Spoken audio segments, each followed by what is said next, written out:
Bonsoir, bonsoir, chères téléspectatrices, chers téléspectateurs. Bienvenue dans votre émission Il est écrit. Comme toujours, nous nous donnons rendez-vous chaque lundi et actuellement, nous avons 3 rendez-vous hebdomadaires parce que nous avons senti ce besoin que vous avez par rapport à cette aspiration à grandir dans la parole de Dieu, ce désir en fait de plonger de plus en plus vos regards dans la loi parfaite de Dieu. Alors nous avons décidé d'avoir 3 directs en semaine. C'est totalement inédit et tous les lundis, mardis, jeudis, nous sommes en direct pour pouvoir vous enseigner, vous octroyer la parole de Dieu gratuitement. Et comme vous le savez, à son habitude, n'hésitez pas, le standard est ouvert d'ores et déjà, d'emblée, dès le commencement de cette émission. Vous pouvez nous contacter, juste le numéro de téléphone, le 09 75 qui s'affiche juste en bas de votre écran. Vous l'avez. Vous pouvez nous appeler en direct afin de poser toutes les questions que vous avez via l'enseignement de ce soir. Et aussi, si vous voulez apporter vos suggestions éventuellement, apporter aussi votre compréhension, oui, mettre votre grain de sel, vous le pouvez. Vous le savez, dans cette émission, il n'y a pas de tabou. Nous sommes dans l'émission Il est écrit. Vous savez, le titre de cette émission fait écho à Matthieu chapitre 4 et Luc chapitre 4. Lorsque Jésus fut tenté par le serpent et il lui a retorqué par la parole en disant: il est écrit que tu adoreras l'Éternel ton Dieu. Il est écrit que tu ne tenteras pas l'Éternel ton Dieu. Donc, Jésus n'a pas répondu à Satan par des prières abracadabrantes. Jésus n'a pas répondu à Satan par des grimaces ou par une intercession quelconque. Il a répondu pour fuir la tentation. Il a répondu par la parole de Dieu. Parce que la parole de Dieu, elle soutient toutes choses. Elle est celle qui était au commencement, celle qui amène à l'existence ce qui n'existe pas. Alors ce soir, pour la première fois, je reçois un bien-aimé, un frère qui est très zélé pour le Seigneur, qui aime le Seigneur, qui est engagé dans l'œuvre du Seigneur et qui, dans son habitude, est avec un prophète que je salue particulièrement, et le prophète Christian Louyeye, que le Seigneur le bénisse grandement, le ministère dans lequel il évolue. Et ce soir, étant de passage ici, nous l'avons reçu dans cette émission Il est écrit, où nous allons partager la parole et certainement il aura aussi quelques mots à dire et voir pourquoi pas aussi des questions. Il se présentera tout à l'heure de façon succincte. Alors la thématique de ce soir, c'est réussir sa vie chrétienne. Grand nombre de chrétiens se posent des questions. Est-ce qu'il est possible de vivre une vie chrétienne heureuse? Est-ce qu'on ne peut pas se passer d'une vie chrétienne jonchée d'épreuves, de soucis, de combats, de persécutions, de difficultés, de temps de famine? Est-ce que peut-on vivre une vie chrétienne heureuse ou simplement comment peut-on réussir sa vie chrétienne? Alors, dans cette émission, nous allons voir comment est-ce qu'il est possible de réussir sa vie chrétienne parce que c'est la raison pour laquelle Jésus est venu pour que nous ayons une vie chrétienne excellente, pleine de succès, pleine de victoires, une vie chrétienne merveilleuse. Parce que la vie chrétienne, bien évidemment, elle n'est pas pénible. Tout dépend de tout dépend de notre perception de la parole de Dieu. Alors, sans plus attendre, avant de présenter le frère Larry et qu'il puisse se présenter à vous, nous allons simplement incliner nos têtes, nous allons rendre grâce au Seigneur et ensuite nous allons aborder notre thématique. Munissez-vous de vos stylos, de vos bics, de vos cahiers, vos blocs-notes, vos feuilles et ne manquez surtout pas de prendre des notes. Voire, comme je l'ai si bien dit, d'appeler en direct parce que vous pouvez interréagir en direct. Cette émission est en direct. Vous nous suivez d'ailleurs de partout, dans toute l'Europe, de la Belgique, de la Suisse, de l'Allemagne. Nous avons reçu, juste avant le lancement de cette émission, avant ce direct, nous avons reçu un appel de Luxembourg. Et vous nous suivez de l'Italie, de partout en Europe, et aussi bien sûr, particulièrement ici même en France, là où cette télévision est plantée.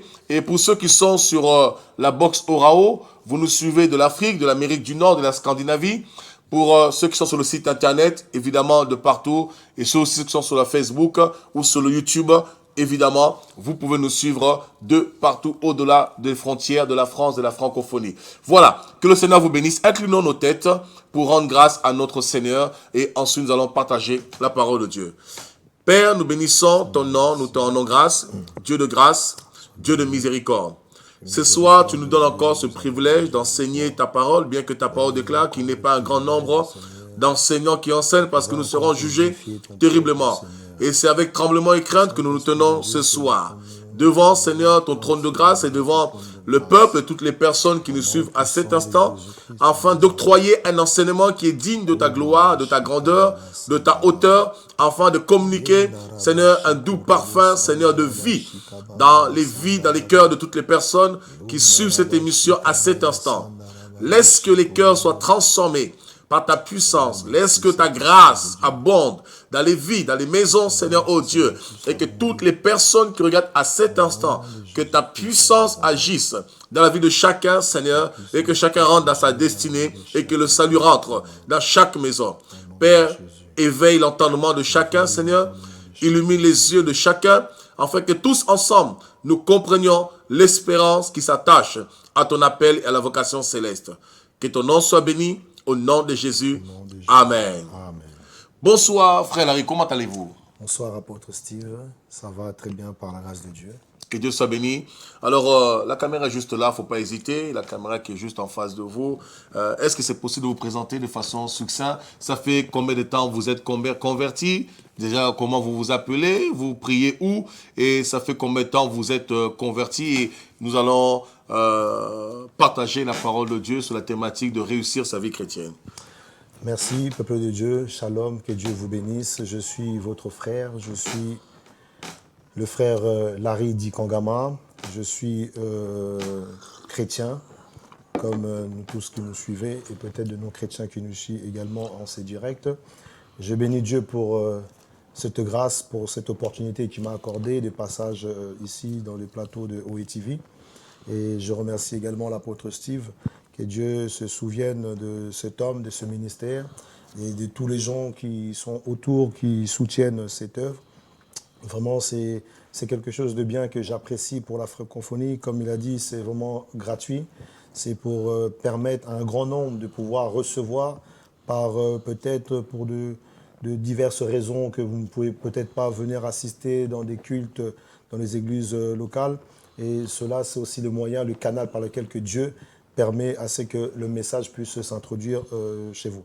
Voilà, je suis le frère Larry Dikangama, marié à une femme, père d'un enfant, un prophète de nation, un enfant que Dieu m'a accordé après de longues années d'attente, de longues années de stérilité. Si l'occasion permet un jour, j'apporterai un témoignage, peut-être dans ce plateau aussi, avec une autre mission que je pense qu'ils font ici, qui s'appelle exhortation ou témoignage. Je ne sais plus. C'est plutôt une émission témoignage animée par Estelle Lezé. Amen, et amen. C'est une très belle émission où, d'ailleurs, je profite de la tribune pour toutes les personnes qui nous regardent. Et avant de vous rendre la parole, OETV, je sais que vous aimez tant votre émission, il est écrit, votre animateur, moi qui suis devant vous, sans pour autant plus me présenter davantage, parce que vous me connaissez déjà. Et OETV, cette chaîne chrétienne, est une merveilleuse chaîne dans laquelle j'y travaille moi-même en tant qu'animateur de cette émission, il est écrit que vous connaissez. Alors c'est une télévision qui est ouverte gratuitement pour tout le corps du Christ dans la France, dans la francophonie, pour tous les pasteurs, pour tous les serviteurs, servants de Dieu, pour tous les chantres, tous ceux qui ont un témoignage, une exhortation, un message de la part de Dieu.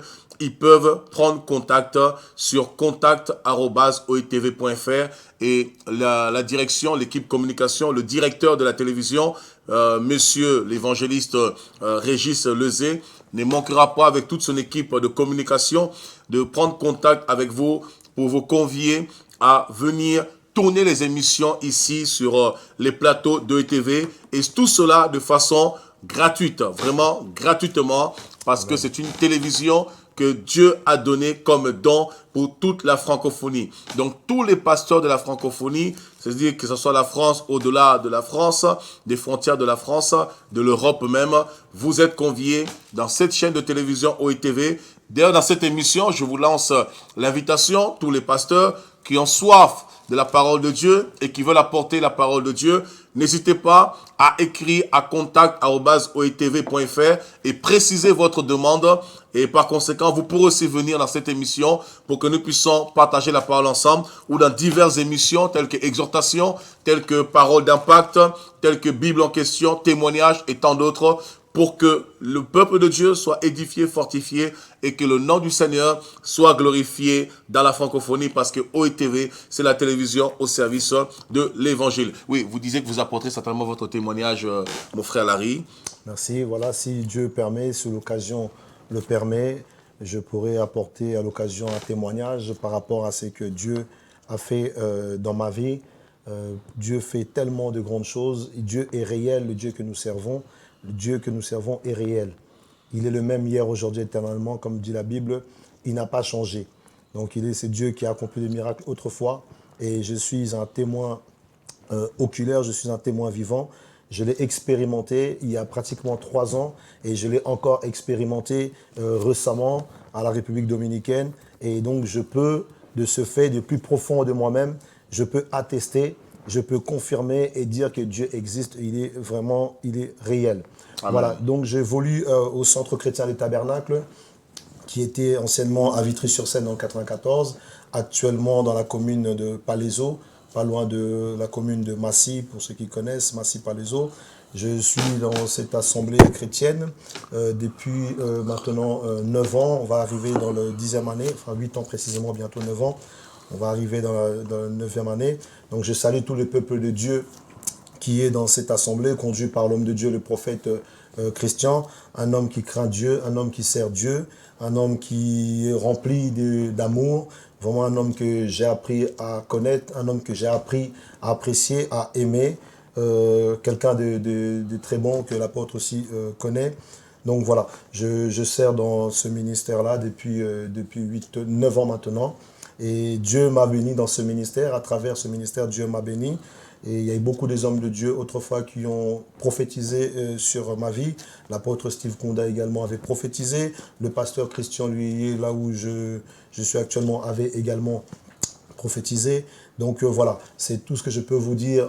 Il y a tellement de choses à dire, mais si je peux résumer ainsi, voilà, je suis chrétien, je suis un homme qui aime Dieu. Et j'aime servir Dieu, et là je suis encore bouillonnant, j'ai encore cette flamme depuis quelques semaines que j'ai partagé des moments très très fabuleux avec des hommes et des femmes qui aiment le Seigneur, et notamment à côté de l'apôtre Steve Kunda, avec son ministère, ce ministère qui est Génao, le ministère Génao, qui pour moi n'est pas une église locale, puisque peut-être que cela peut faire peur aux gens, mais je disais que j'étais un témoin oculaire, puisqu'à travers ce ministère où je puis aller à plus de 8000 km de la France, et c'est la première fois que je quittais le territoire français pour une œuvre missionnaire, et c'est là où j'ai pu comprendre réellement, alors que j'avais vu des publicités sur des médias, les réseaux sociaux, j'avais vu des appels qui ont été lancés pour ce programme. Je n'avais pas encore très bien compris, mais lorsque j'ai vu cela, lorsque j'ai vécu cela, j'étais sur place en direct, j'ai vu tout ce qui s'est passé, les miracles qui se sont produits. Alors cela m'a poussé encore à me rapprocher encore vraiment de ce ministère Génao. Que Dieu vraiment vous bénisse, l'apôtre Steve Kunda, que Dieu se souvienne de vous. Vraiment pour le travail que vous faites, pour cette émission qu'il est écrit, parce que la Bible dit que vous connaîtrez la vérité, ainsi la vérité vous affranchira. Et par contre, quelle vérité? J'ai pour habitude de dire que la nature nous enseigne, l'environnement nous enseigne, les amis nous enseignent, l'entourage nous enseigne, mais le vrai enseignement, c'est celui qui est la parole du Seigneur. Dieu. Il est écrit. Voilà, vraiment, merci à Dieu pour cette révélation qu'il vous avait accordée, pour cette émission qui impacte. Quand je n'ai pas le temps de pouvoir le suivre en direct, je prends le temps de suivre le rediffusion ou je regarde sur Facebook, sur des réseaux. Vraiment merci, et pour tout ce que vous faites. J'ai vu tout ce que vous avez pu faire à travers des nations, j'ai vu dans les images, et vraiment je bénis Dieu pour votre vie, pour votre ministère, que la droite de Dieu se signale encore dans votre vie. Continuez encore avec cette ferveur, continuez encore avec cet élan, parce que des hommes ont besoin vraiment de recevoir ce don que vous avez de la part du Seigneur. Amen. Dieu a déposé une semence en vous. J'en profite, frère Larry, pendant que vous parlez à cet instant-là même, parce que vous avez assisté dans le cadre du ministère Génao, parce que c'est vrai, je suis animateur dans la télévision OETV, dans lequel je suis animateur. Dans cette émission, il est écrit. Mais en dehors de ça, bien sûr, nous avons aussi un ministère, le ministère apostolique. Et dans ce ministère apostolique, j'évolue en fait dans la vision Génao que Dieu a communiqué pour les nations. Et parce que vous en avez parlé, donc je saisis la perche parce que vous en avez parlé pour aussi en profiter dans le cadre du ministère Génao, vraiment lancer un appel, non seulement de soutenir la télévision OETV qui est totalement gratuite. Il y a 30 bénévoles qui travaillent pour cette télévision, pour vous apporter des émissions de qualité, vraiment des merveilleuses émissions. Et d'ailleurs, d'ici décembre, préparez-vous, fin décembre, début de l'année 2020, c'est officiel, OETV sera accessible sur la box free. Tous les tests ont été réussis avec succès. Nous arrivons à capter, à recevoir OETV sur nos boîtiers, nos box free. Donc, au niveau des équipes techniques, donc tout est mis en place. Donc, une campagne va être lancée bientôt pour vous annoncer officiellement. Vous allez recevoir OETV sur vos box free. Voilà, on avait des soucis techniques un peu par rapport à la connexion. Et aujourd'hui, ça a été réglé, Dieu merci. Mais je saisis la perche en parlant de Génao pour lancer un appel à vous tous qui nous suivez, qui aimez cette émission, qui m'aimez particulièrement, l'apôtre Steve Kunda, au-delà de l'animateur, et qui aussi aimait le ministère Génao, qui souhaiterait prendre part à la mission dans l'international ou bien sur le plan national pour vraiment vivre le réveil dans la nation française et dans l'international. Nous aurons beaucoup de programmes d'ici la fin de cette année et l'année qui vient. Nous aurons des grandes croisades qui vont réunir approximativement un peu plus de 1 million de personnes. Nous allons avoir des grands stades, des grands gymnases, des grands programmes qui sont officiels, qui sont confirmés.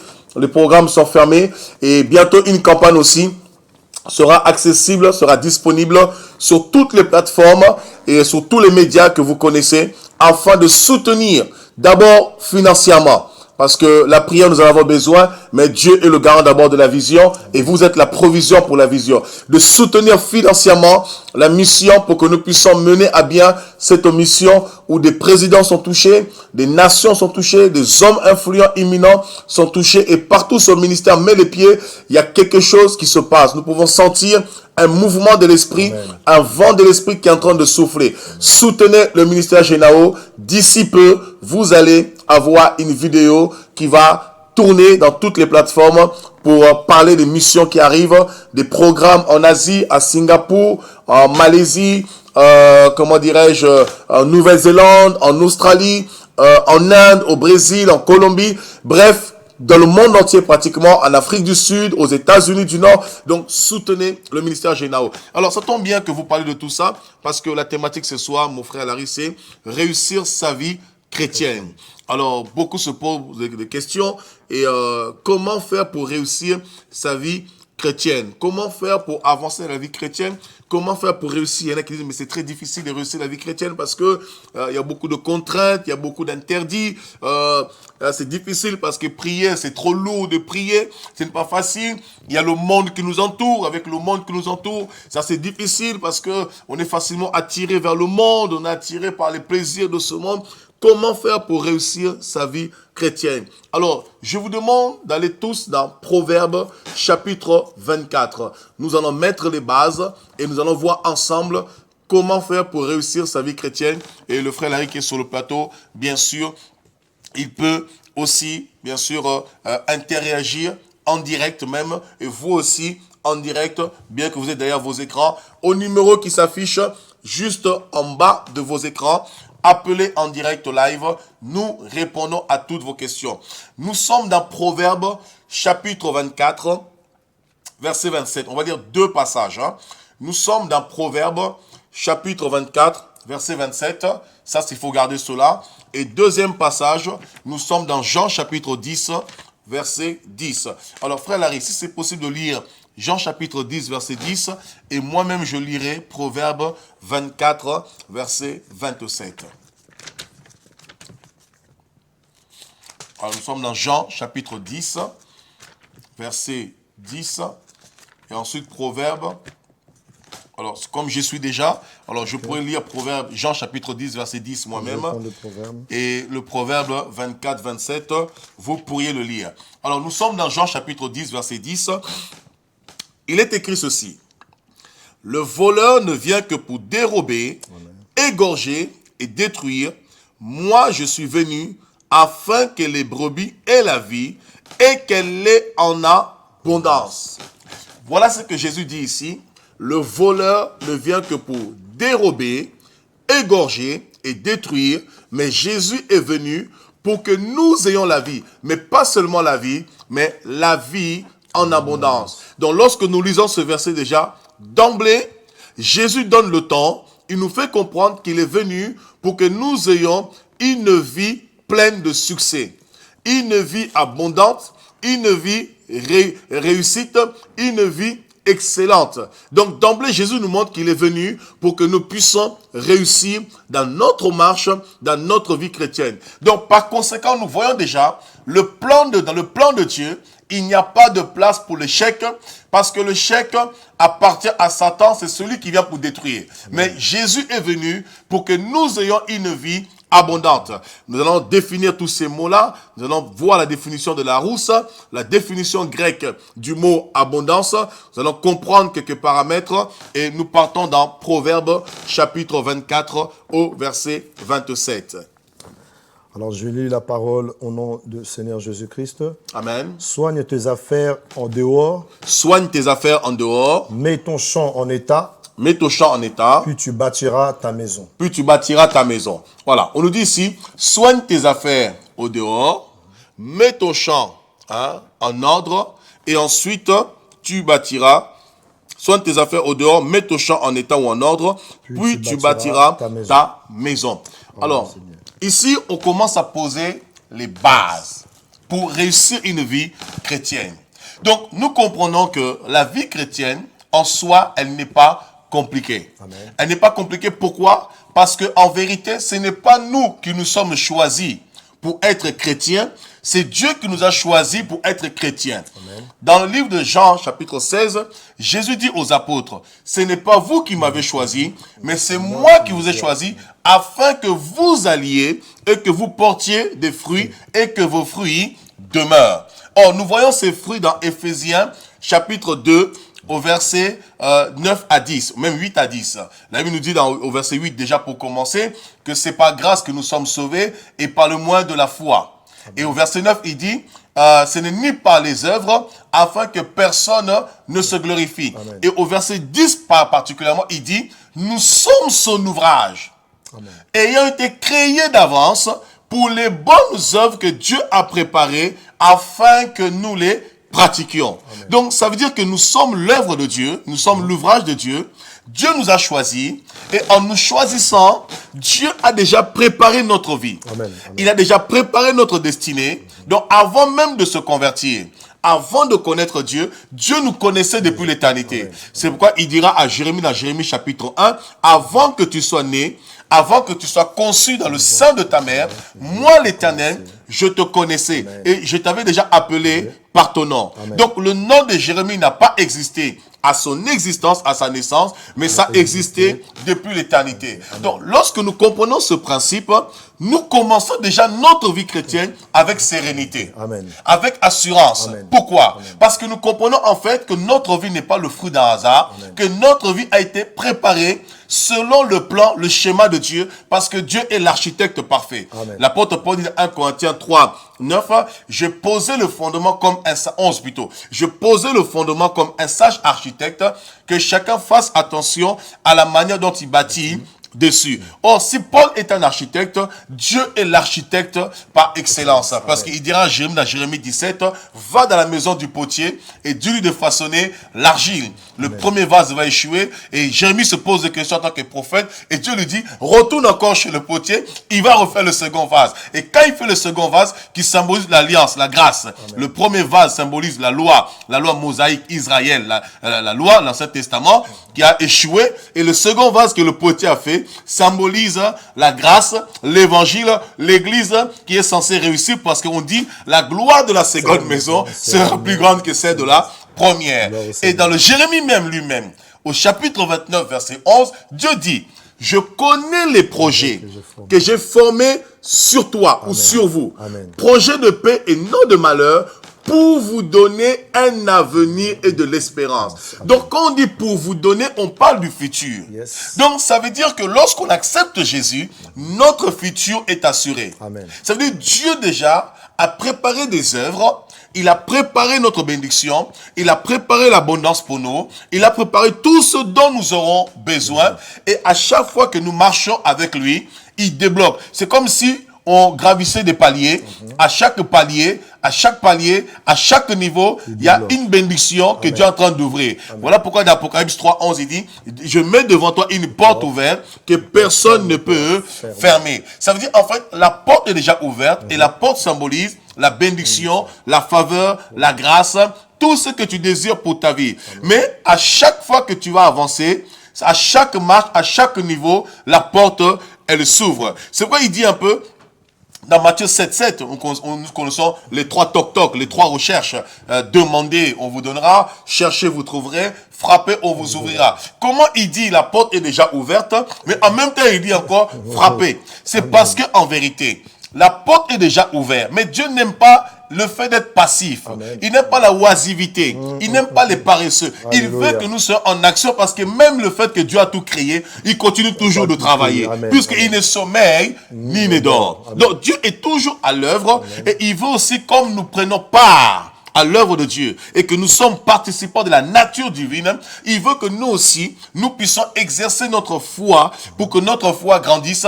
Alors il nous demande de frapper. Mais en fait, en vérité, lorsque nous allons frapper, la porte est déjà ouverte. C'est juste pour nous permettre, nous, de ne pas être froid, tiède, endormi, juste pour nous permettre d'être toujours en éveil, parce que le piège de savoir que tu as tout à ta possession, eh ben, tu finis un peu par te reposer sur tes lauriers, tu ne travailles plus, et c'est là où malheureusement on ne prend plus garde, et c'est là où le diable, l'adversaire, l'ennemi vient, et il nous balaye tout simplement, parce que la Bible déclare que celui qui se croit être debout, prenne garde de ne pas tomber. Or, si on avait tout directement avec Dieu, on se croyait déjà arrivé, et on ne serait plus vigilant, et là malheureusement, le diable pourrait prendre l'avantage sur nous. Alors pour ne pas que le diable ait l'avantage sur nous, Dieu nous pousse maintenant à frapper pour que notre foi soit active, notre foi soit en action. Nous ne voyons pas, alors parce que nous ne voyons pas, nous aspirons. Mais en fait, en vérité, nous aspirons à ce que nous avons déjà, mais que nous ne voyons pas, mais qui par la prière et la foi, nous allons finir par voir. Non pas parce qu'on a reçu, parce qu'on a demandé, mais c'est parce qu'avant même de demander, nous avons déjà reçu. Amen. Parole du Seigneur. Donc, ça veut dire que la vie chrétienne est une vie abondante. Amen. Un chrétien ne peut pas s'ennuyer. Un chrétien ne peut pas être découragé de Dieu. Amen. Pourquoi? Parce qu'il rentre dans une vie où on lui déjà, tout est déjà fait. D'ailleurs, si on va dans Jean, chapitre 19, verset 30, qu'est-ce que Jésus dit à la croix? Lorsqu'il va mourir, la dernière phrase de Jésus, tout est accompli. Amen. Qu'est-ce qui est accompli? Le mariage. Qu'est-ce qui est accompli? Les enfants. Tout à l'heure, vous témoignez, ça faisait 3 ans que vous avez attendu l'enfant. L'enfant est venu, n'est pas venu. C'est pas 3 ans. Oui. Ça faisait 15 ans qu'on attendait l'enfant. 15 ans. C'est-à-dire que l'enfant va avoir 3 ans. Waouh! Alors, imaginez-vous. Alléluia. Ça fait 15 ans. Bon, je pense qu'il est le demi-père de la foi parce que Abraham a attendu 25 ans. Amen. Lui, il a dépassé la moitié de 25 ans. Donc, on peut dire que c'est un demi-père de la foi comme Abraham.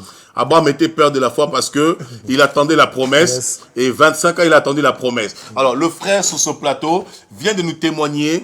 Il a attendu 15 ans. Donc, étant marié, sans enfant, il croyait toujours, espérant contre toute espérance. Il ne voyait rien, il croyait quand même. Amen. Même qu'il n'y avait plus d'espoir, tout ce qu'on lui donnait à manger, il prenait parce qu'il se disait, il n'y a plus de solution.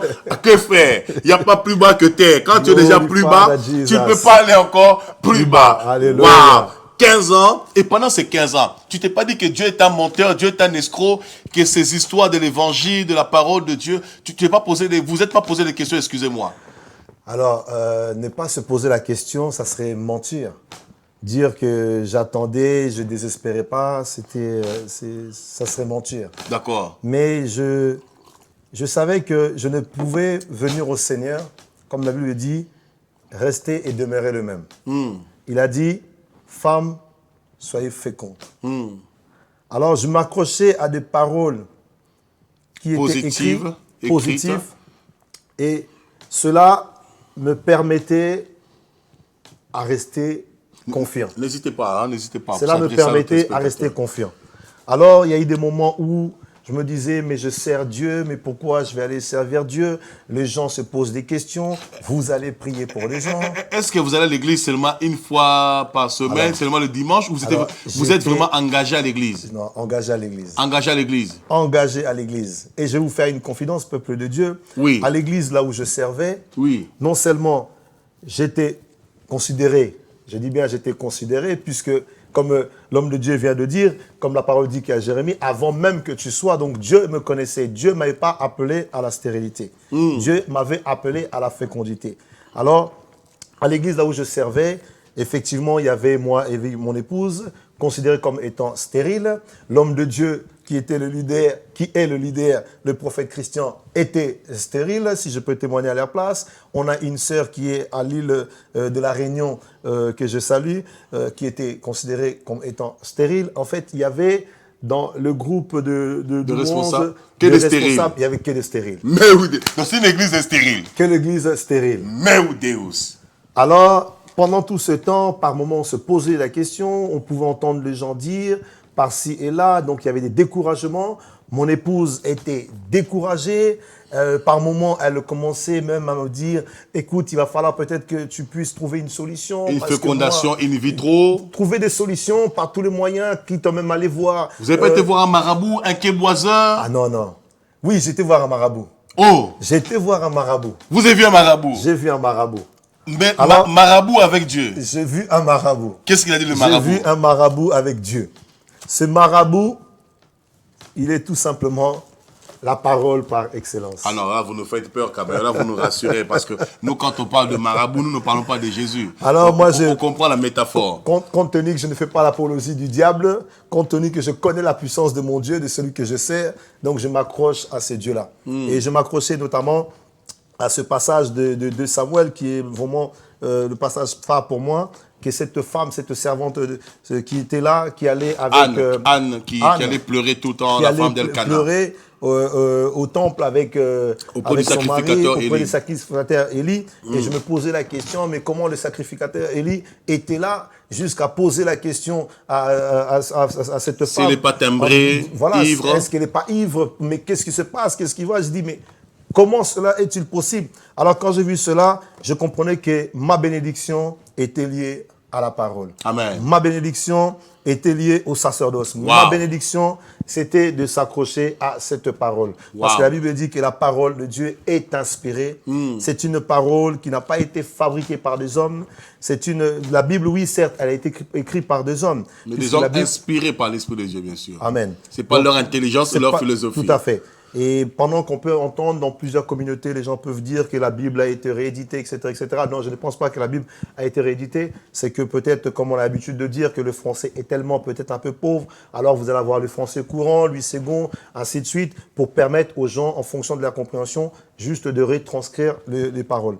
Et moi, je m'accrochais à l'homme de Dieu, je m'accrochais à la parole, j'ai médité sur la vie de Anne, et de ce fait, Dieu a fini par me visiter. Oui, je vous le confirme, bien-aimé, peuple de Dieu, je vous le confirme que ce n'est pas facile.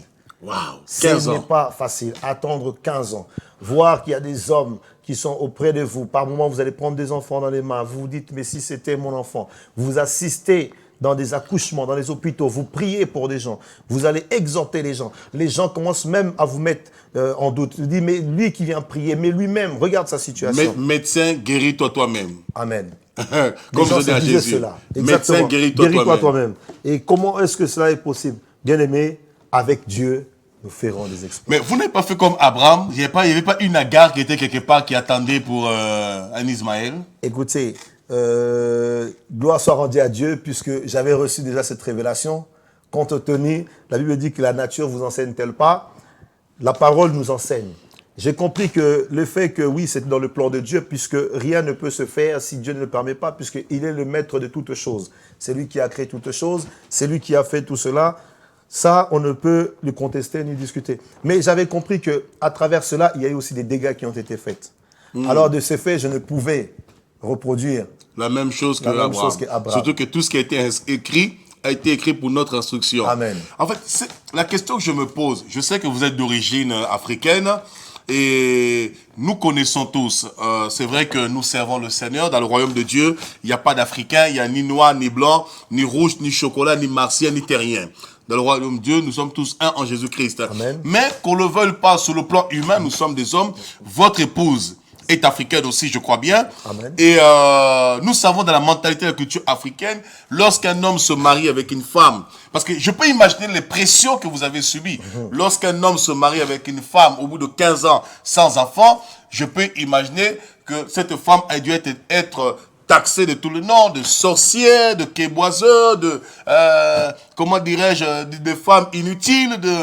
Je peux imaginer la pression que vous avez eue dans la maison, peut-être pour vous séparer de votre femme et éventuellement trouver une autre femme. Bon, une pseudo-Agar, je comprends que vous ne le voulez pas parce que vous aimez la parole de Dieu, mais je peux imaginer un peu la pression que vous avez eue. Ça n'a pas été facile parce que nous parlons de la thématique de ce soir, c'est réussir sa vie chrétienne. Et c'est vrai que vous êtes arrivé sur le plateau et je vous ai dit on peut tourner l'émission ensemble et assister. J'étais loin d'entendre ce que je suis en train d'entendre parce que ça confirme vraiment l'émission de ce soir, le message de ce soir. Alors avec toute cette pression, vous avez quand même fini par avoir un enfant. C'est une forme de réussite.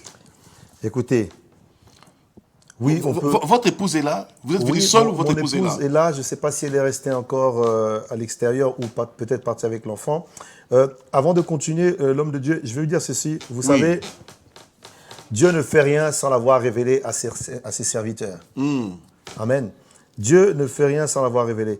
Écoutez, si cette mission vous a été inspirée et que comme dirait le monde, par le force de hasard, que je me trouve sur ce plateau pour rebondir sur ce que vous venez de dire, c'est que cela juste confirme que Dieu est avec vous. Amen. Cela confirme simplement que Dieu, le message que vous apportez, c'est parce qu'il y a un besoin, il y a une nécessité. Alléluia. Donc Dieu ne peut seulement que permettre peut-être que je sois ici par hasard et que ça puisse, mon histoire peut-être puisse coïncider avec ces thématiques. En fait, dans la pensée des hommes, on va dire c'est un hasard, mais dans la pensée de Dieu, toute chose concourt au bien de ceux qui aiment Dieu. Donc c'est une circonstance qui concourt non seulement à nous édifier sur ce plateau, et aussi encourager tous ceux qui nous suivent à cet instant de partout dans le monde entier. Waouh, c'est vraiment merveilleux. Voilà, ça c'est le plan de Dieu. C'est-à-dire que c'est tellement merveilleux que on ne peut comprendre. On ne peut comprendre seulement de demeurer dans la parole. Alors, pour répondre à votre question, l'apôtre, c'est qu'effectivement, ce n'était pas facile. Et j'aurai l'occasion, comme je vous ai dit en introduction, peut-être d'aborder cela encore un peu en long et en large. Très bien.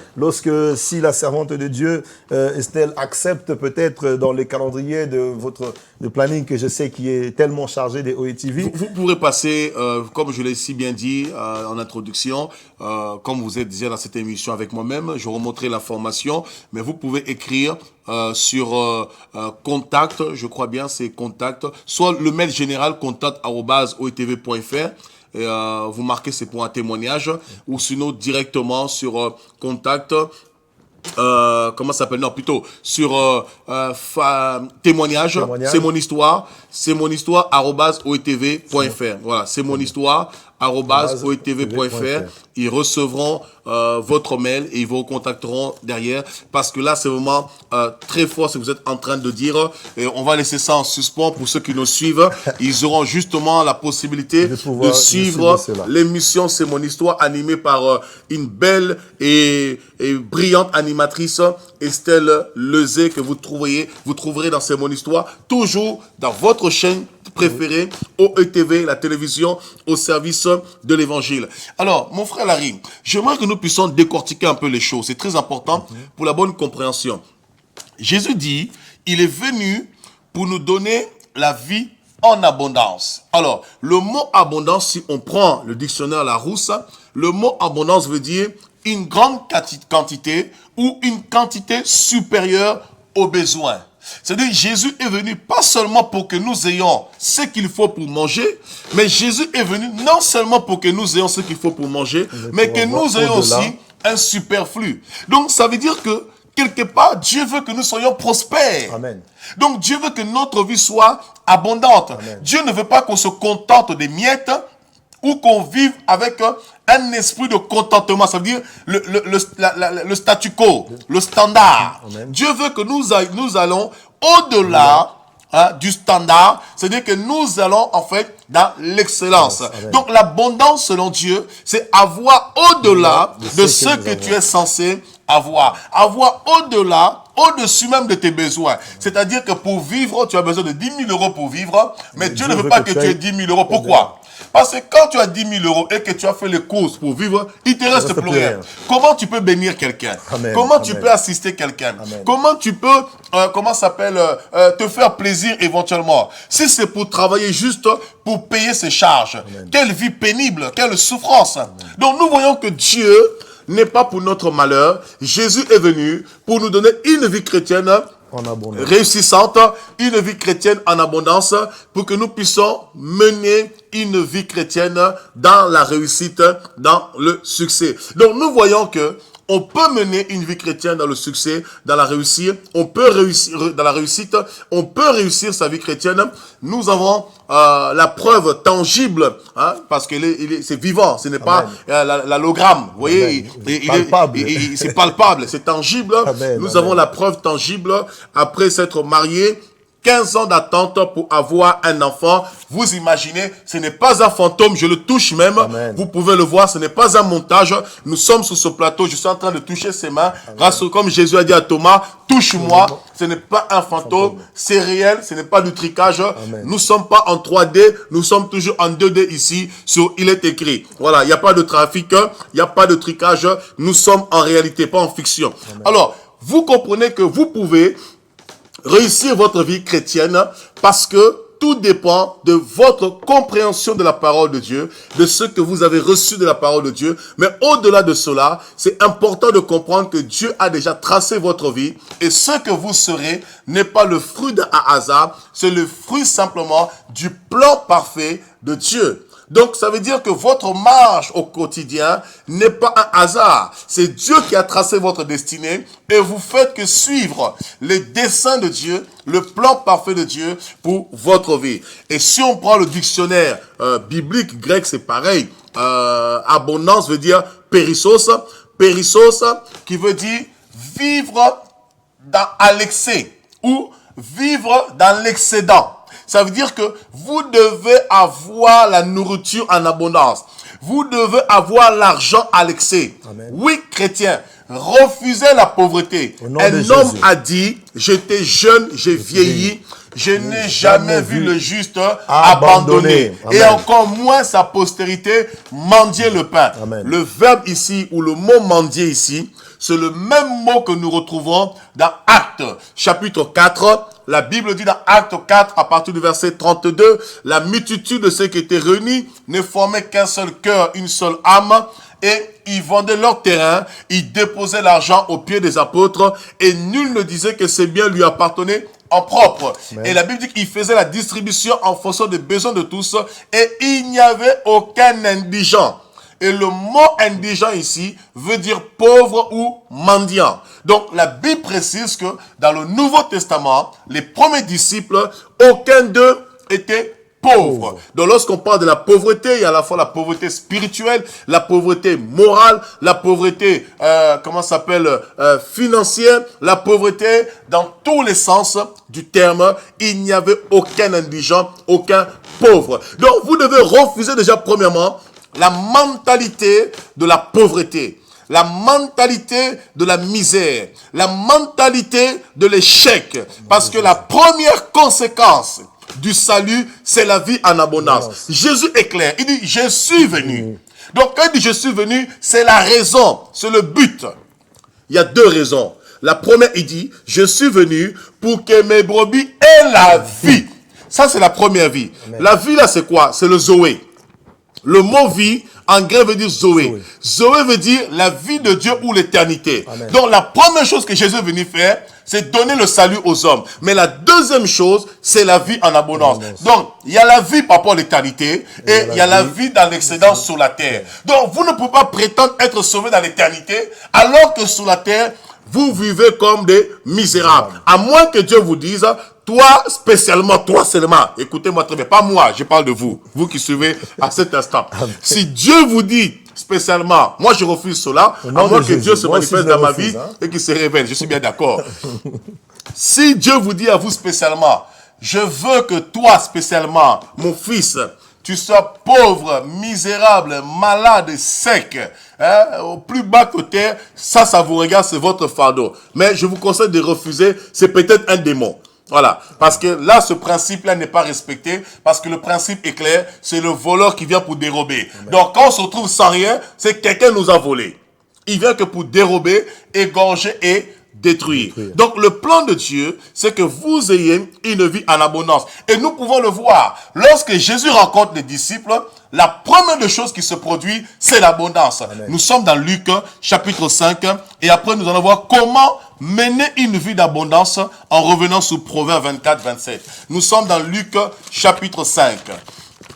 La rencontre de Pierre et de Jésus à la pêche miraculeuse. Amen, amen.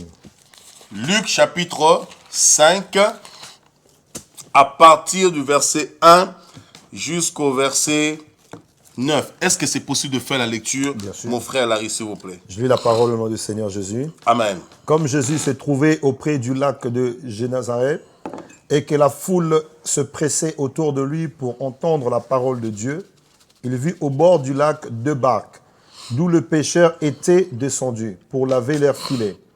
Il montant dans l'une de ces barques, qui était à Simon. Oui. Il le prie de s'éloigner un peu de la terre. Oui. Puis il s'assit et de la barque, il enseigna la foule. Puis il s'assit et de la barque, il enseignait la foule. C'est très important de voir le déroulement parce qu'on va le retrouver quelque part. Amen. D'accord. Lorsqu'il eut cessé de parler, il dit à Simon, avance en plein eau. Avance en plein eau. Et jetez vos filets pour pêcher. Simon lui répondit, Maître, nous avons travaillé toute la nuit sans rien prendre. Mais sur ta parole, je jetterai le filet. Yes. L'ayant jeté, il pria une grande quantité de poissons. Et leur filet se rompait. Leur filet se rompait. Si le filet se rompt, ça veut dire qu'il y avait tellement trop de poissons que même le filet ne peut pas supporter. Il ne pouvait supporter. Il y en a qui vont être frappés d'une maladie de bénédiction. Au nom de Jésus. Vous serez frappés de bénédiction que vous allez perdre la tête. Amen, vous aurez tellement trop d'argent que ça va sortir même dans votre bouche. Je reçois. Vous aurez tellement d'abondance dans votre maison que le frigo ne pourra plus supporter les denrées alimentaires. Dieu vous bénira tellement que vous serez même fatigué de la bénédiction. Alléluia. Il y en a qui vont fuir la bénédiction. Vous dites à la bénédiction, je ne veux plus de toi. Amen, amen.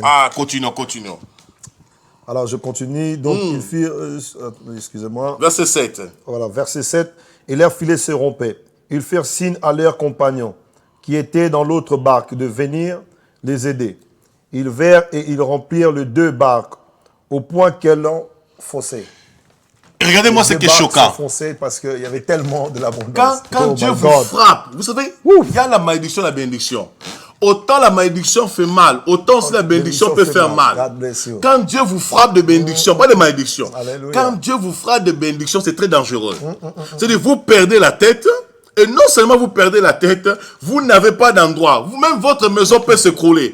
Vous avez un conteneur de nourriture qui vient chez vous. Vous ne savez plus quoi faire. Vous appelez les voisins, l'immeuble commence à tomber. Ils mettent la nourriture, les poissons dans la barque. Déjà, les filets seront. Donc, quand on dit les filets seront, ça veut dire littéralement, les poissons sont en train de s'échapper du filet. Mais malgré cela, ils appellent leurs amis. Les amis prennent le filet qui s'est rompu, ils mènent dans la barque, mais malgré cela quand même, la barque continue. Il y en a qui seront frappés d'une vertige de bénédiction. Il y en a qui seront frappés de maux de tête de bénédiction. Je vous dis, lorsque Dieu vous bénit, vous perdez la tête. Ça fait peut-être longtemps que vous avez pleuré. Ça fait longtemps que vous êtes lamenté. J'aimerais vous dire, il y a aussi un temps où vous allez pécher. Il y a aussi un temps où Dieu va vous surprendre. Il y a aussi un temps où la grâce va surabonder. Il y a aussi un temps où vous serez dépassé. On vous appellera de partout. Les huissiers vous appelleront pour vous rembourser de l'argent. Les impôts vous appelleront pour vous restituer de l'argent. Partout où vous irez, on va vous appeler pour dire, messieurs, nous avons 5 000 € pour vous. Vous ne savez même pas d'où ça vient, d'où ça a commencé. Parce que c'est le temps de la bénédiction. Je déclare à quelqu'un ce soir, le temps est venu où tu vas réussir ta vie chrétienne. Le temps est venu où tu vas rentrer dans l'abondance parce que Jésus n'est pas venu pour que tu sois pauvre. Alléluia. Refuse la pauvreté au nom de Jésus. Jésus. Aïe, aïe, aïe, aïe, aïe, aïe. Continuons. Alors, chapitre verset 8. Alors, quand il vit cela, Simon Pierre tomba aux genoux de Jésus et il dit, Seigneur, retire-toi de moi, parce que je suis un homme pécheur. Verset 9 pour finir. Car l'épouvante l'avait saisi, lui et tous ceux qui étaient avec lui, à cause de la pêche qu'ils avaient faite. La bénédiction l'a poussé à adorer. Il y Alléluia. a des pasteurs qui disent, si vous êtes bénis, vous allez arrêter de prier. Non, Il y en a qui disent, non. Il Il y en a qui disent, si Dieu te bénit, tu vas arrêter de prier. Si Dieu te rend riche, tu vas arrêter de prier. Mais ici, on voit l'effet inverse. Alléluia. La bénédiction pousse Pierre à se mettre à genoux, devant à le Seigneur. adorer Dieu. En fait, en vérité, la bénédiction te dépasse tellement que tu ne veux pas quitter Dieu parce que tu as compris en fait que Alléluia. tu as connu la misère dans laquelle tu étais. Écoutez, quelqu'un qui a dormi toujours dans un bicoque, dans une tente quechua. Imaginez-vous, vous dormez dans une tente quechua pendant 2 ans, 3 ans, dans un 2-3 mètres carrés. Ou qu'on vous donne une villa de 100 mètres carrés. Dites-moi la vérité. Est-ce que vous voudrez retourner encore dans une tente quechua? Moi, jamais, je ne retournerai pas. Moi, le premier. Même si un ange descend me dit retourne, je ne retournerai pas. Même si un ange me dit, je te donne 20 000 euros, retourne dans la tente Quechua. Je dis non, je t'offre la tente Quechua. Toi, va dans la tente, moi, je reste dans mon palais. Alléluia. Non. La bénédiction a poussé Pierre à adorer Dieu. Seigneur. Nous voyons que la rencontre entre Pierre et Jésus, le premier miracle et la première conséquence, c'est une vie abondante. Pourquoi? Toute leur vie, ils ont péché. Toute la nuit, ils ont péché. Ils n'ont pas réussi. Pourtant, c'était des marins pêcheurs. Amen. Ils avaient l'habitude de la pêche et c'était des professionnels parce que la Bible déclare que c'était des associés. Au verset 10, il a été de même de Jacques et de Jean, fils de Zébédée, les associés de Simon. Quand on parle d'associés, ils avaient une entreprise. Commun, voilà, une entreprise commune. Ils avaient une entreprise, donc ils se connaissaient, ils connaissaient l'eau, ils connaissaient la température, ils connaissaient la météo, ils connaissaient la navigation, ils avaient l'orientation, la boussole, tout ça. Ils avaient les techniques de pêche, marée haute, marée basse.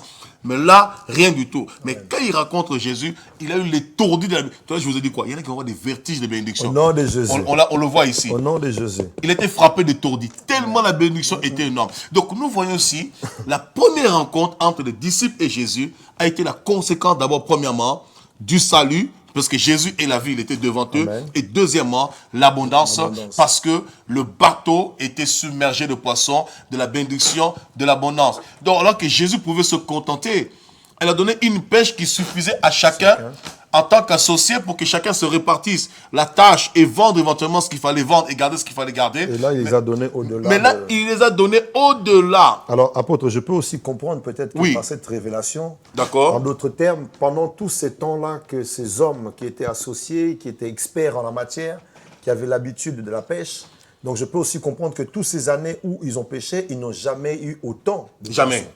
Parce que s'ils ont été frappés d'étourdis, ça veut dire qu'ils viennent de découvrir quelque chose qu'ils n'avaient jamais vu. Pierre ne s'est jamais mis à genoux devant des poissons. Alléluia. Mais Pierre s'est mis à genoux ici, pourquoi? Parce à cause de la pêche, il s'est mis à genoux. L'abondance. Il a vu l'abondance, jamais. Oh my God. Jamais pareille chose s'est produite dans ma vie. Il a regardé son CAP de pêcheur. Il a regardé son bac de pêcheur. Son bac plus 10 de pêcheur. Malgré toutes les études qu'il a faites. Mais là, il se rend compte que ce n'est plus un problème d'études ou de filet. C'est un problème seulement à ta parole. Comment une parole peut m'amener des filets, des filets, des filets, des filets, des filets. Mais ça, c'est quelle parole? Il dit, si c'est ça là. Mais c'est pour ça, tout de suite, à l'instant même, Pierre a oublié qu'il avait une entreprise. Il a laissé le filet, il a laissé les barques. Peut-être les barques étaient encore en crédit. Nous ne savons pas si il avait payé un crédit pour avoir les barques. Mais cependant, s'il avait payé un crédit, compte tenu de la quantité, du volume qu'il y avait, certainement Jésus a permis qu'il rembourse le crédit, les dettes. Non, comme ça, il s'engage totalement. Amen. Donc, nous voyons que quand la bénédiction arrive, tu perds la tête. Tu perds la tête. Oh non, non, non. Ça, c'est une révélation, l'homme de Dieu. C'est encore une révélation. Ça, c'est un sujet, c'est vraiment un message qui est... C'est un passage qui est capital. Un passage vraiment très très riche. On parle encore plus là-dessus. On parle encore plus là-dessus. Oui. Nous allons réussir sa vie chrétienne. La parole de Dieu, en fait, ce sont des clés. Amen. Nous lisons un passage, ça ouvre une clé. Amen. Une clé qui ouvre une porte, qui nous amène à notre révélation, qui ouvre une porte, qui nous amène. C'est qu'on ne se lasse pas de la parole. Alléluia. On ne se lasse pas. Donc, vous voyez ici clairement, nous voyons officiellement, Jésus est venu pour que nous ayons une vie abondante. Réussir sa vie chrétienne, c'est avoir une vie abondante. Lorsqu'on parle de l'abondance, on parle de la paix, on parle de la joie, on parle de la satisfaction. Le mot abondance ici, en grec, veut dire un état parfait, total de satisfaction. C'est-à-dire que l'abondance avec Dieu, c'est le fait d'avoir une vie satisfaite. Ça veut dire que peu importe la circonstance, Dieu est votre satisfaction.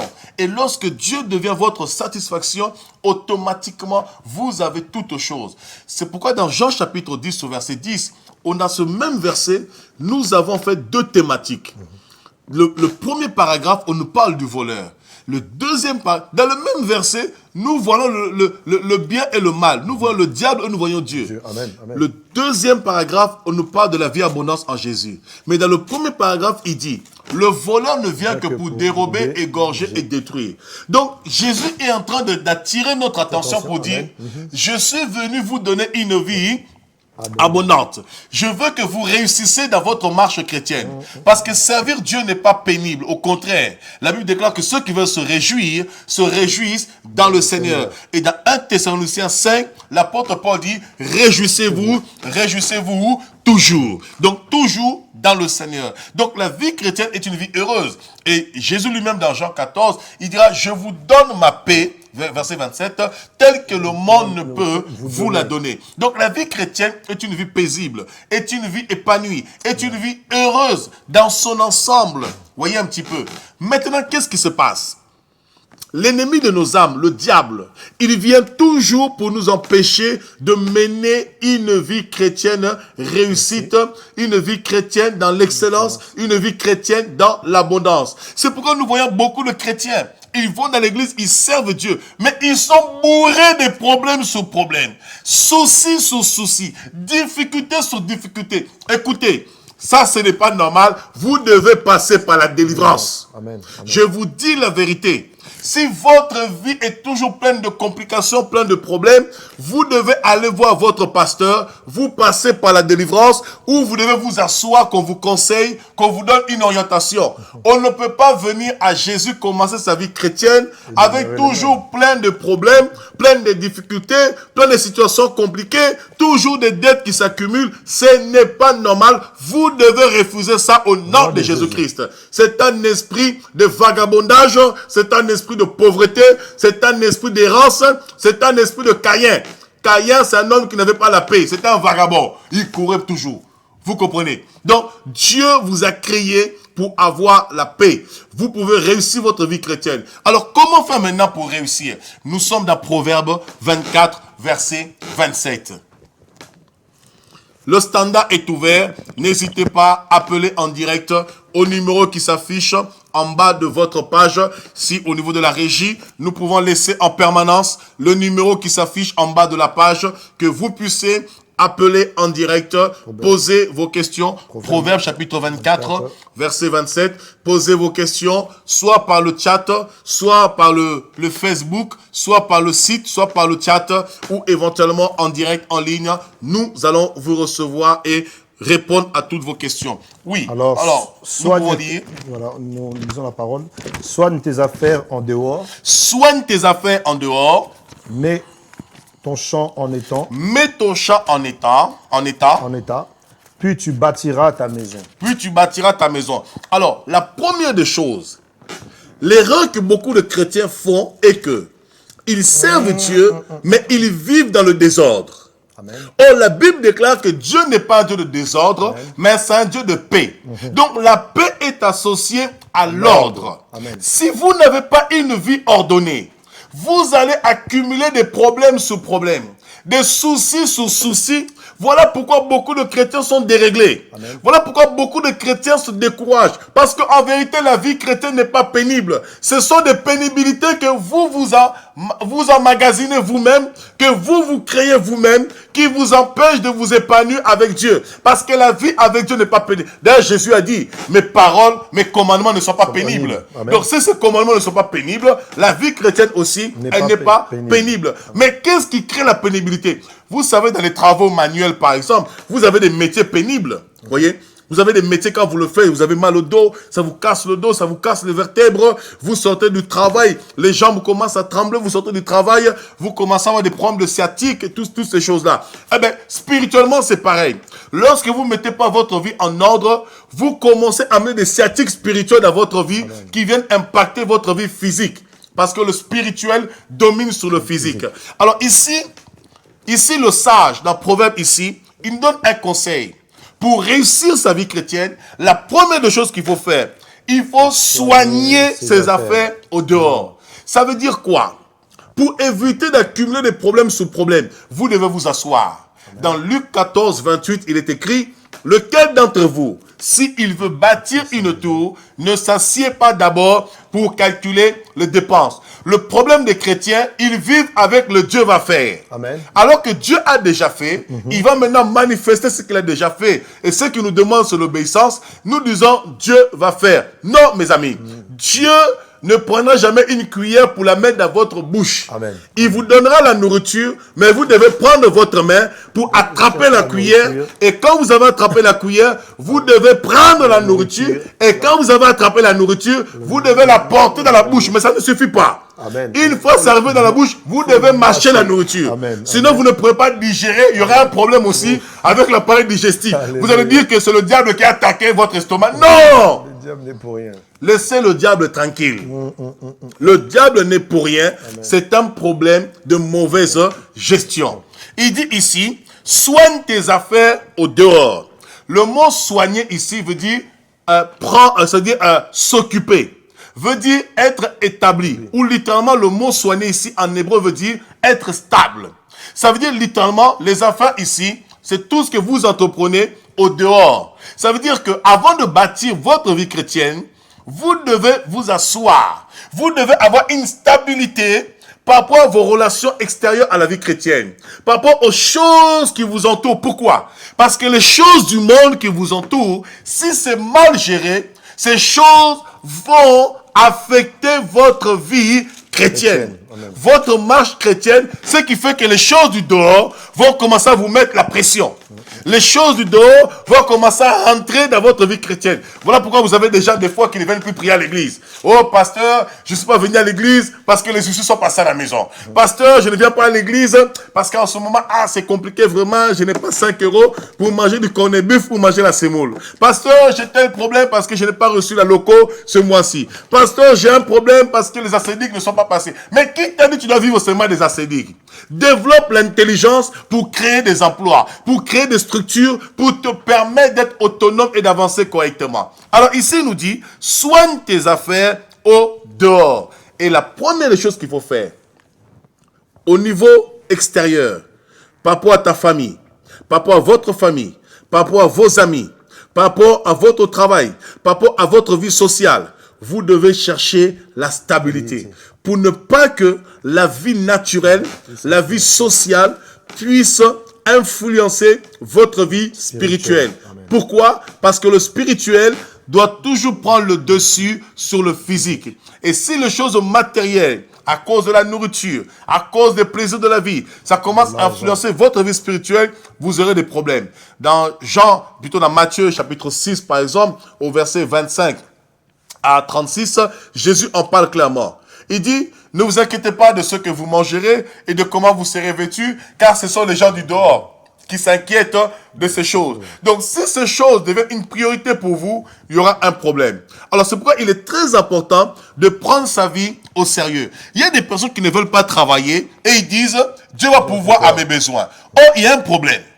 Sauf que tu dis, Dieu va pourvoir à tes besoins. Mais est-ce que Dieu t'a dit de ne pas travailler, tout en sachant que tu as un loyer à payer? Tu as une femme en charge. Tu as des enfants en charge. Tu as une assurance à payer. Tu as la nourriture à payer. Tu as les vêtements à payer. Et si tu arrives à la fin du mois, tu n'as pas d'argent, Dieu n'a pas fait tomber l'argent du ciel, les huissiers t'appellent.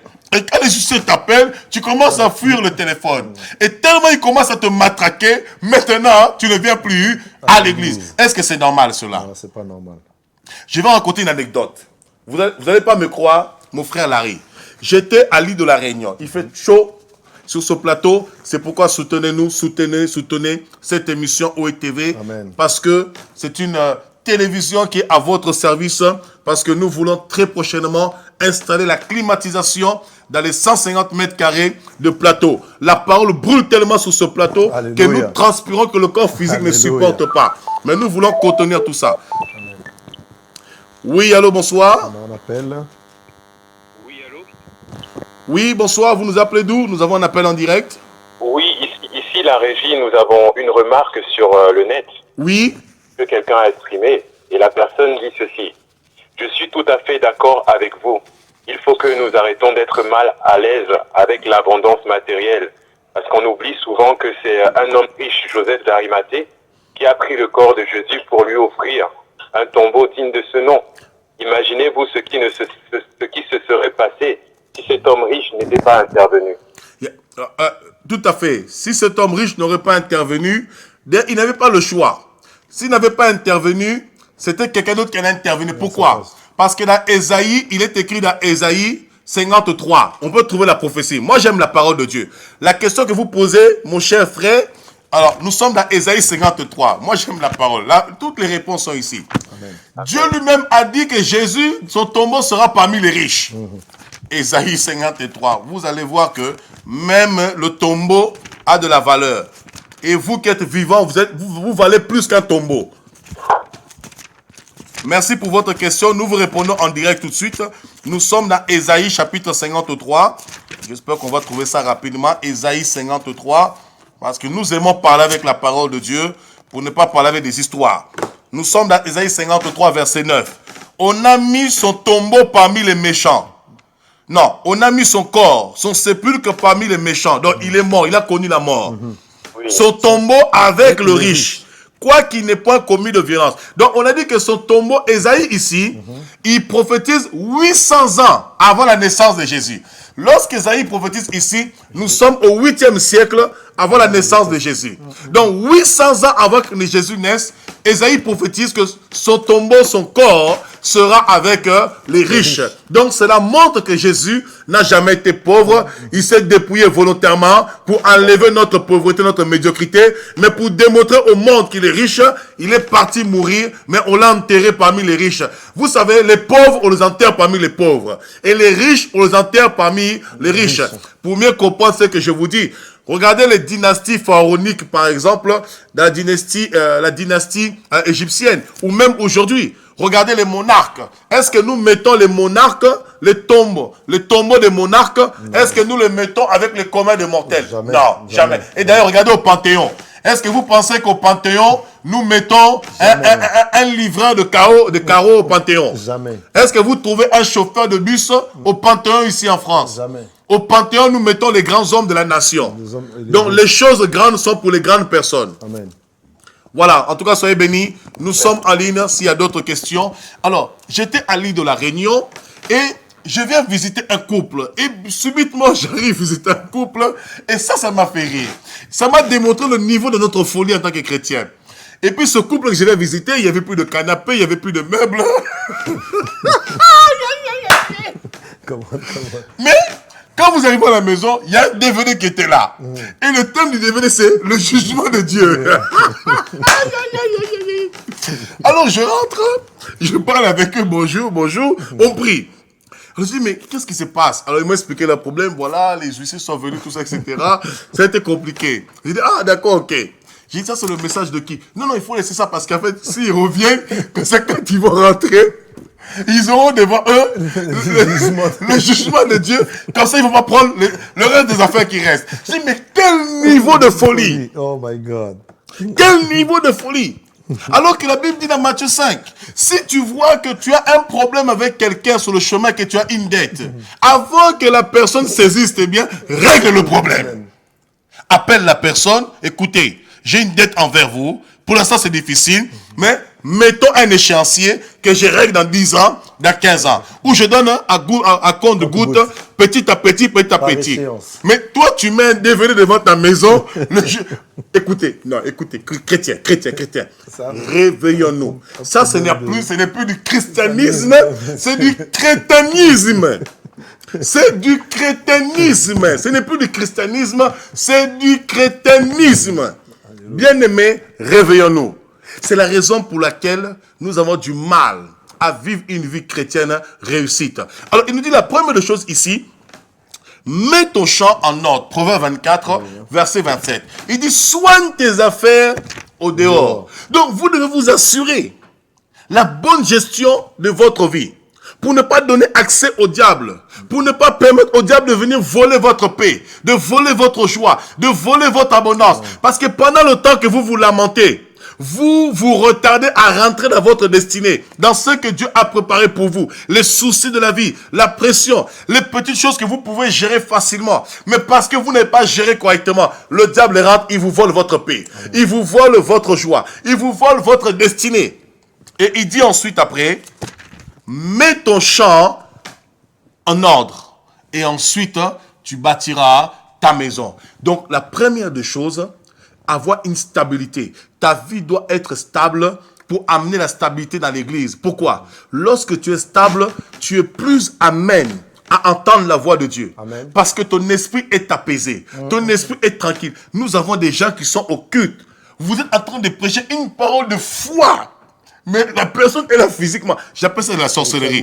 La personne est là physiquement, mais son esprit est en train de réfléchir. Comment est-ce que lundi, demain, on est dimanche, demain, l'UC va arriver à 12h45. Comment est-ce que je vais faire? Vraiment, je suis mal barré.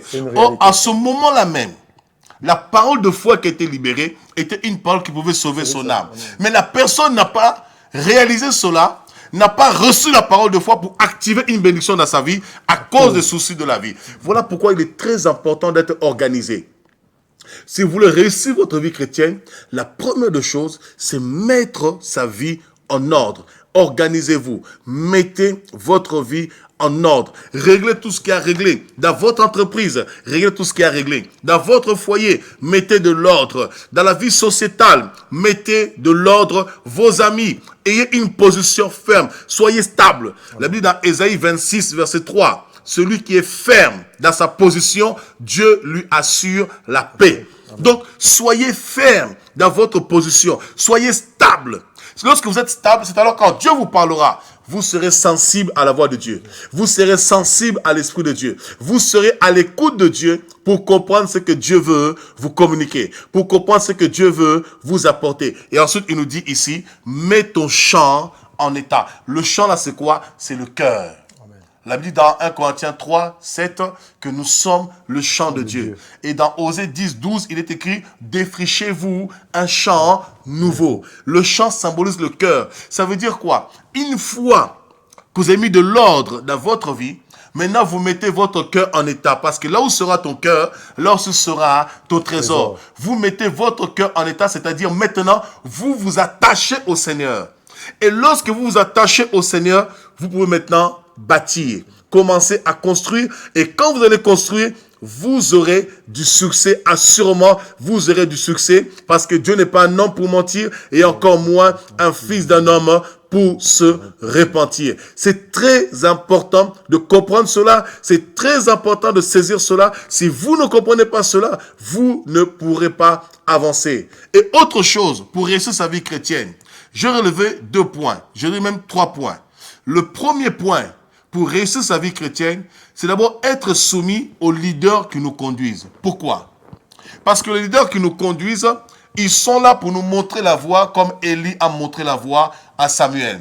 Ils sont là pour nous diriger, nous conduire, nous montrer la voie, nous enseigner. On peut prendre Josué chapitre 1, si possible. Josué chapitre 1. Par rapport à la vue que j'utilise l'ordinateur. Comment? Non, c'est juste par rapport à... Nous sommes dans Josué. Il fait très chaud sur ce plateau. J'espère, vous qui êtes en train de nous suivre, chapitre 1. derrière vos écrans, vous ressentez la même chaleur que nous ressentons sur ce plateau. C'est terrible. Et nous allons réussir notre vie chrétienne ensemble. Josué chapitre 1 au verset 7 à 8. Je lis la parole au nom du Seigneur. Fortifie-toi seulement et aie bon courage, en agissant fidèlement selon toute la loi que Moïse, mon serviteur, t'a prescrite. Ne te détourne pas, ne t'en détourne ni à droite ni à gauche, afin de réussir dans tout ce que tu entreprendras. Que ce livre de la loi ne s'éloigne point de ta bouche, médite-le jour et nuit, pour agir fidèlement selon tout ce qui est écrit. Voilà, il dit, hein, fortifie-toi seulement et bon courage en agissant fidèlement selon toute la loi que Moïse, mon serviteur, t'a prescrite. Ne t'en détourne ni à droite ni à gauche. Ici, il apporte la précision selon tout ce que mon serviteur Moïse t'a prescrite. Voilà, nous verrons à la deuxième partie de cette émission, nous verrons comment réussir, parce que nous arrivons déjà à la fin de cette première partie. Nous verrons à la deuxième partie les 3 points capitaux pour réussir totalement sa marche, sa vie chrétienne avec le Seigneur. Nous arrivons à la fin. Mon frère Larry, je ne sais pas si vous avez un mot à apporter, une parole d'encouragement pour les personnes qui nous regardent. Le standard est encore ouvert. N'hésitez pas à appeler, écrivez sur le chat. Appelez, nous sommes en direct. Il nous reste 3 minutes avant de rendre l'antenne. Nous sommes en direct. Posez vos questions, appelez en direct pendant que le frère Larry est en train de s'exprimer et en train de nous encourager tous ensemble. Alors je vais dire ceci, peuple de Dieu, bien-aimé, mon frère, ma soeur, toi qui nous suis, toi qui as écouté cette émission, espérant que tu as pu recevoir quelques pistes pour t'orienter, pour que tu puisses comprendre. La parole, elle est véritable, elle est vraie. Tu dois obéir à la parole, tu dois méditer la parole comme on vient de le lire à l'instant même. Tu dois faire en sorte de te référer qu'à la parole. Car sans la parole, bien-aimé, tu ne peux rien. La Bible déclare qu'au commencement a été la parole. Rien de ce qui a été fait n'a été fait en dehors d'elle. La parole, c'est Jésus. La parole, elle a été faite chair à travers Jésus.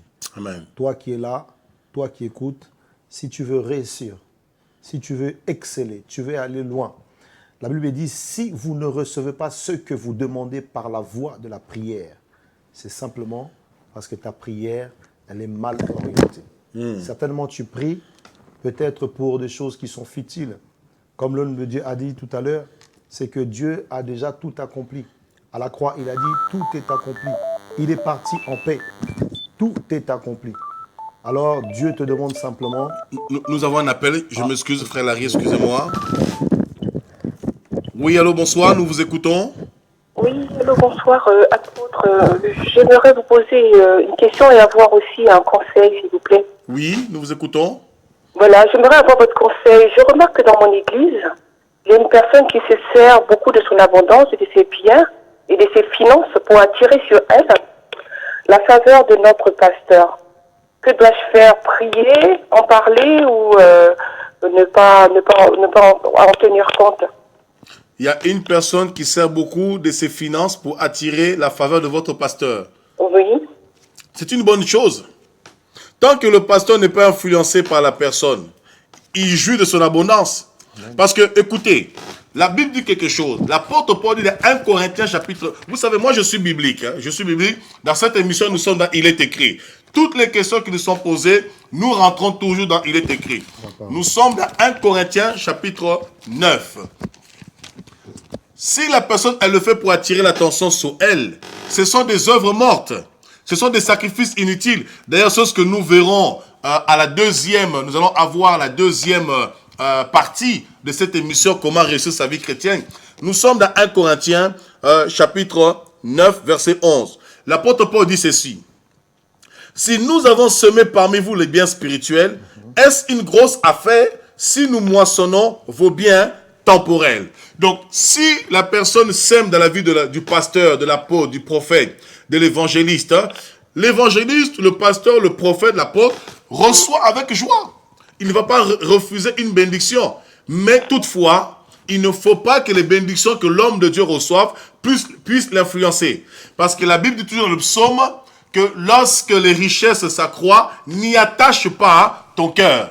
Donc, même si on te bénit, ton cœur n'est pas attaché à ces choses, ton cœur doit être attaché à Dieu. Maintenant, la personne qui fait cela dans le but d'attirer une faveur spéciale, le pasteur n'a pas à se laisser influencer parce que Jésus a dit on ne jugera pas selon un oui-dire, mais on jugera en fonction des œuvres de chacun et de l'appel que Dieu a déposé en chacun. Donc, si le frère ou la sœur prend plaisir à bénir le pasteur ou les frères et sœurs de l'église, qui ne refusent pas la bénédiction, c'est aussi une provision.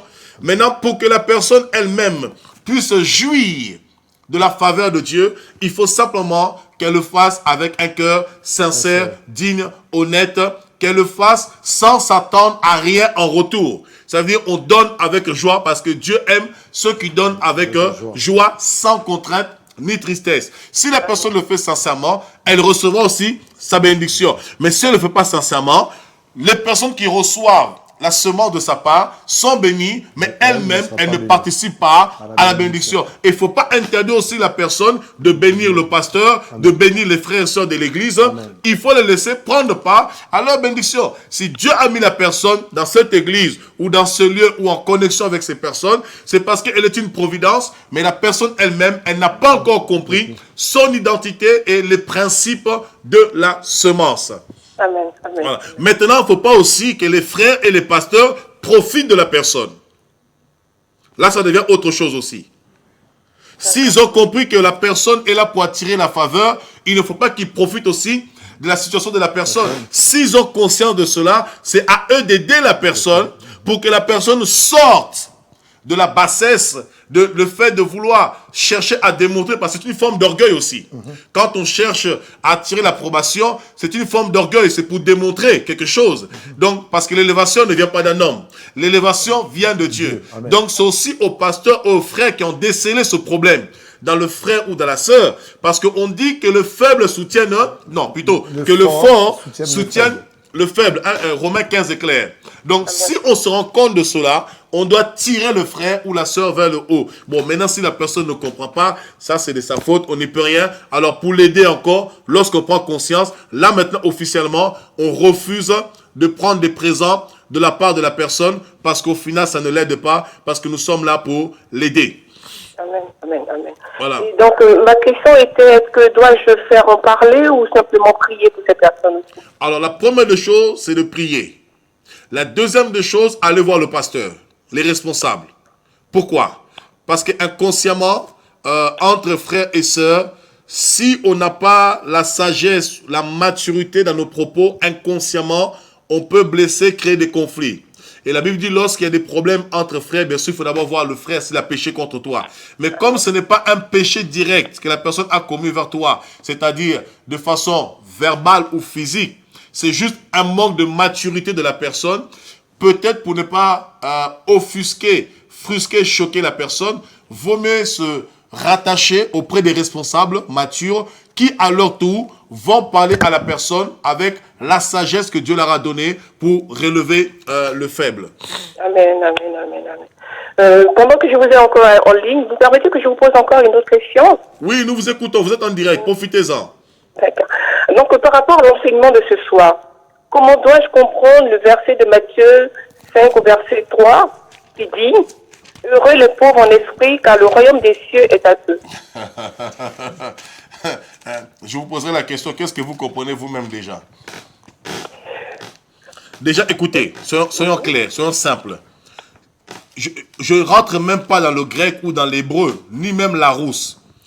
On n'a pas dit heureux les pauvres en nature, heureux les pauvres en argent, heureux les pauvres en matériel.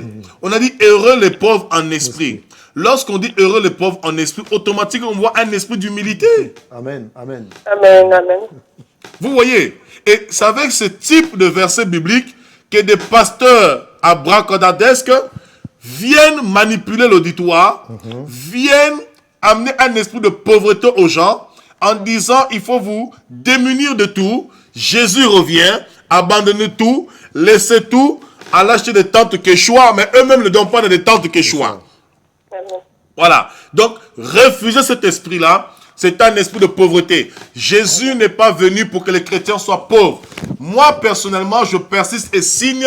Je dis que la pauvreté est la conséquence de la malédiction. Amen. Voilà. Dieu n'a pas créé l'homme pauvre, il a créé l'homme riche. La preuve. D'autant plus que l'or et Avant l'argent que ne l'homme partent soit créé, non, au-delà même que l'or et l'argent appartiennent à Dieu. Mon frère Larry, lorsque Dieu a créé l'homme dans le jardin d'Éden, avant de créer l'homme, il a mis un fleuve. Et ce fleuve-là, c'était le jardin qui sortait du jardin d'Éden, qui se divisait en 4 branches. Et dans ce fleuve, il y avait l'or, il y avait les diamants, Amen.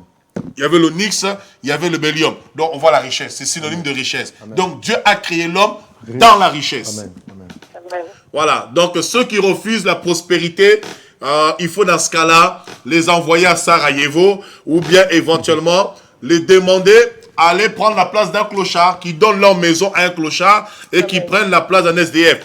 Bien sûr, sans mépriser le pauvre, parce que Dieu aussi, le Dieu des pauvres. Amen. Mais le problème du pauvre, il n'a pas l'information qu'il est pauvre. D'ailleurs, je vais vous aider encore, quand vous êtes en direct. Oui. Dans Ésaïe 61, Jésus dit ceci. L'Esprit du Seigneur est sur moi pour guérir les malades, pour délivrer les captifs. L'Esprit du Seigneur est pour moi pour consoler ceux qui ont le cœur brisé. Mais pour les pauvres, il dit, l'Esprit du Seigneur est sur moi pour annoncer une bonne nouvelle aux pauvres. Depuis quand on annonce une bonne nouvelle aux pauvres? Amen. Vous pensez qu'un pauvre a besoin que vous lui dites qu'il fait beau? Non. Un pauvre qui mendie, il ne mendie pas le soleil, il sait que le soleil existe. Il a besoin de plus que le soleil. Il a besoin d'argent. Mais Jésus dit pour le pauvre, il annonce une bonne nouvelle. Pourquoi? La bonne nouvelle, c'est l'information. Il faut reprogrammer le pauvre. Il faut déprogrammer l'esprit de la pauvreté. Et quand je parle de l'esprit de la pauvreté, ce n'est pas l'humilité. C'est-à-dire une vie de pauvreté pour reprogrammer et reformater en une vie d'abondance, de prospérité. Donc la prospérité est biblique. Ma soeur, vous savez, en toute honnêteté, je pense que nous avons un vrai problème de compréhension au niveau de la parole de Dieu. L'apôtre Jean lui-même, il dira à Gaius, mon bien-aimé, dans 3 Jean, je veux que tu prospères à tous égards, comme prospère l'état de ton âme. Lorsqu'on parle de la prospérité à tous égards, ça veut tout dire. Je pense que c'est du français, ce n'est pas de l'hébreu, ce n'est pas du grec, et encore moins la Bible n'a pas été écrite en Swahili ou en Kikongo, comment ça s'appelle, en Baoulé ou bien en Lingala. La Bible a été écrite en hébreu et en grec. Donc la traduction est claire et nette. Lorsqu'on parle de prospérer à tous égards, c'est tous les domaines.